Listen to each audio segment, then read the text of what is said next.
What do you make of Keir Starmer's attacks on freedom of speech?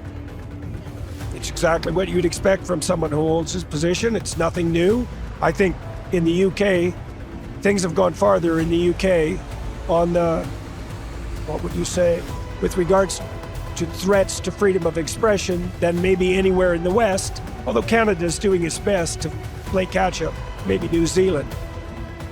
It's in keeping with his ethos. It's not surprising and it's appalling. In a moment that set Westminster buzzing, Canadian psychologist Jordan Peterson has turned his focus to Britain, calling out what he describes as a slow collapse of free speech under Prime Minister Keir Starmer's government. Speaking in a widely shared interview, Peterson warned that the United Kingdom has gone further than almost any Western democracy in policing expression. The remark detonated across social media within hours, cutting straight through Britain's carefully managed political tone. For months, Starmer's team has framed their leadership as calm, moderate, and in control. But Peterson's intervention painted a very different picture, a government more concerned with managing narratives than defending truth.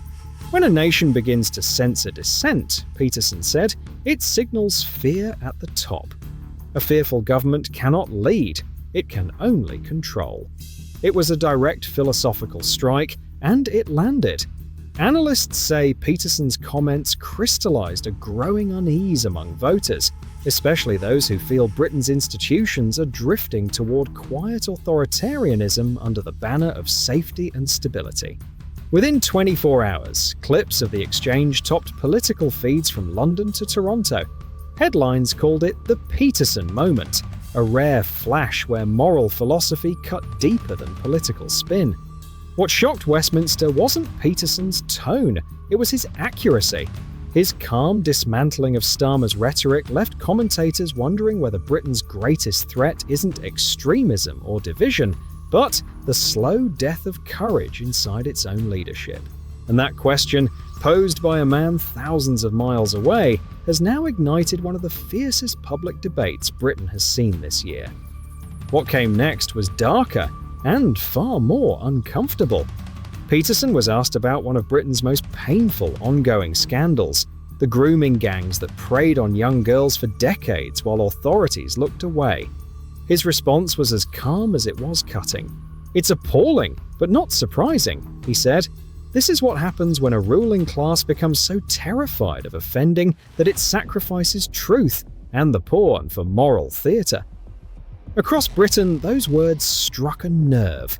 For years, victims' families have accused police and local councils of ignoring abuse out of fear of being labelled racist. Peterson's point went straight to the heart of that failure, cowardice disguised as compassion. "When ideology replaces justice," he said, "you stop protecting the innocent and start protecting your own image." Analysts called it one of the bluntest moral critiques ever levelled at a Western government. In Peterson's view, Britain's failure wasn't just institutional, it was spiritual. When leaders can't speak the truth, he warned, the culture beneath them begins to rot. On social media, clips of the exchange exploded. Thousands of commenters, many lifelong Labour voters, said it was the first time someone had captured their anger without political spin. For Starmer's government, already under fire over law and order, it was devastating. Because this wasn't coming from a partisan rival, it came from a global thinker accusing Britain of losing its moral nerve. And for millions watching, it didn't sound like philosophy, it sounded like a diagnosis. For years, Keir Starmer has been branded the steady hand of British politics, calm, measured, and unshakably professional. But to critics like Peterson, that calmness isn't strength, it's paralysis. "If Britain were a ship," he said, "Starmer would be the captain reading from a manual titled Leadership for Beginners while the crew wonders who's actually steering." His point wasn't cruel, it was clinical. Starmer's leadership, Peterson argued, reflects a generation of politicians who have mastered procedure but forgotten purpose. One week, Starmer promises sweeping change. The next, he reassures the financial elite that nothing fundamental will shift. "That's not adaptability," Peterson said. "That's ideological confusion." Commentators across the spectrum agree. Starmer's speeches often sound less like a vision and more like a business briefing. Every sentence weighed, every phrase stripped of risk, every emotion carefully sterilized. "He runs Britain like a boardroom," said one former Labour advisor. "Every word checked, every spark of conviction smothered before it reaches daylight." Even within his own party, whispers of frustration are growing louder. "We don't need another caretaker," one MP told The Telegraph. "We need someone who actually believes in something." Peterson framed it more bluntly. "A leader who fears being wrong will never do what's right." And that, he suggested, is Britain's quiet tragedy. A country desperate for vision, being led by a man terrified of it. Because you can manage policies, but you can't manage purpose.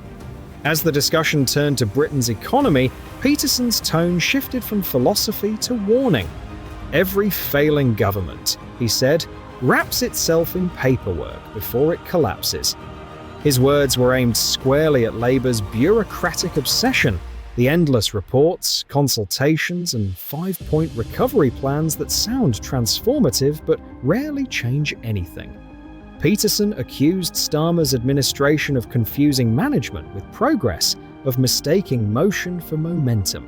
"It's a government that monitors everything," he said, "except its own decay."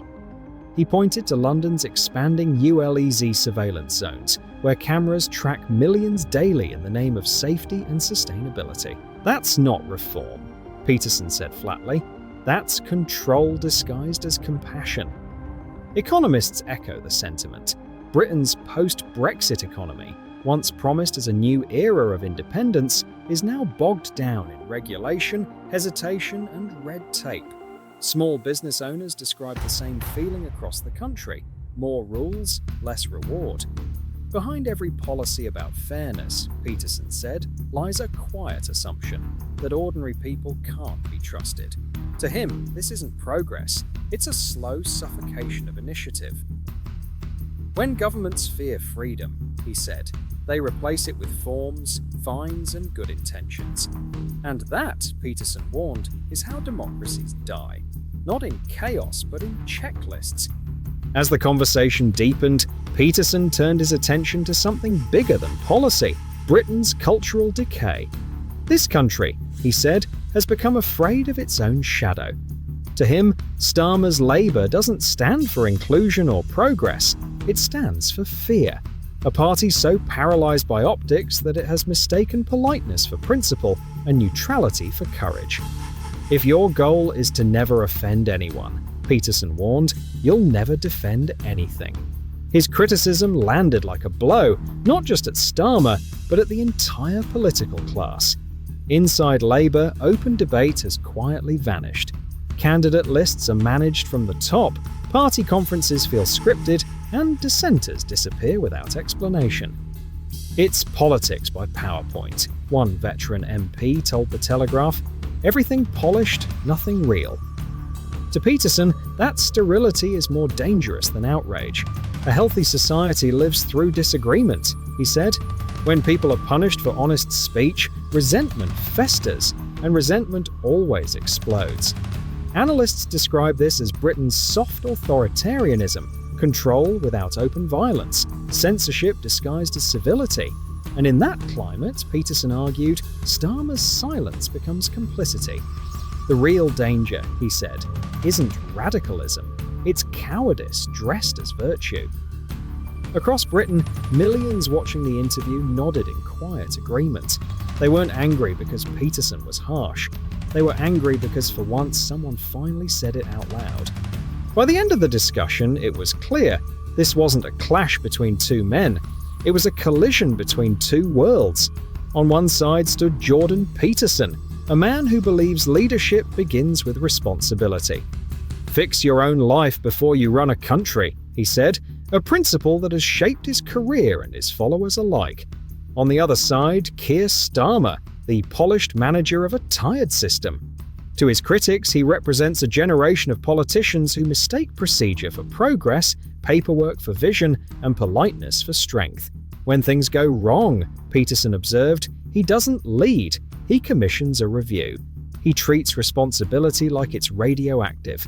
That, he warned, is how nations decay, not through war or rebellion, but through the quiet erosion of courage. Across Britain, frustration is boiling over. Families can't find homes. The NHS is gasping for air. Young people see a future that looks smaller every year. And through it all, Starmer's voice remains steady, calm, managerial, the tone of a man keeping the lights on while the building burns. A leader without vision, Peterson said, isn't a leader. He's a caretaker of decline. The message resonated far beyond that interview. Commentators called it a philosophical reckoning for modern politics. Because beneath the intellectual debate was a truth millions already felt: Britain isn't being led, it's being managed. If you build a country on fear, Peterson warned, you'll get compliance, but never greatness.